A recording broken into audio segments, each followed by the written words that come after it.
In August, you had turned bearish on risky assets overall. You were saying that another shoe was basically going to drop. Is this how you imagined it would play out? It's pretty much playing out just as expected. You know, there's a big seasonal pattern in stocks. Historically, September and October are bad times for equities. You know, everybody was so complacent back in August. You know, nothing was wrong, you know, and yet we're talking about trade wars, you know, Italy's in trouble. I mean, all the things that were there then and they're there today, everybody was willing to ignore, but now they're front and center and now we're worried about them. But why are we now worried about them? Yes, there's some hints of cost prices going up and some of the numbers, a few people are missing, but generally we're seeing outperformance when you look at the numbers they're bringing in for Q3. Right. Well, it's really interesting that, you know, the fundamentals look great. The whole scenario we talked about in August, you know, with growth in corporate earnings, the benefits of the tax cut, it's all holding up. I think the big psychological break was when the 10-year note went above 3%. Right. And then all of a sudden it started to wake people up and say, oh, the Fed's raising interest rates, it's becoming competitive with stocks. But nevertheless, it doesn't change my near-term outlook, which is now positive.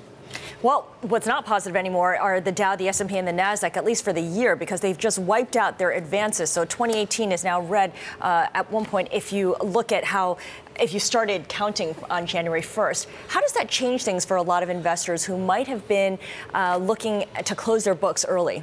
Well, I think a lot of people, you know, they had to ride out the correction in February. Yes. You know, the January run-up was incredible. I think a lot of people got in the market in January thinking it was going to be easy money. Now we've had, you know, 2 shakeouts, and I think sentiment is probably, people are getting nervous. And, you know, when I look at that screen and I see all that red, all I see are stocks that are on sale. Right? I mean, there are a lot of discount stocks. All the same stories we were telling ourselves a month ago are still true, and it's a good time to maybe do some shopping. Good time to be active, because is it passive that is adding to our woes at the moment? Is there like capitulation because a lot of the money that's out there at the moment is being forced to sell? Well, Caroline, I don't know if we've reached the capitulation numbers yet. You know, certainly I think passive is exactly that. People decide it's time to pull the plug and get out. It drives all stocks lower, good ones with bad ones. And, you know, that's why I think for people who are stock pickers, it's probably not a bad time to take a look at a few things.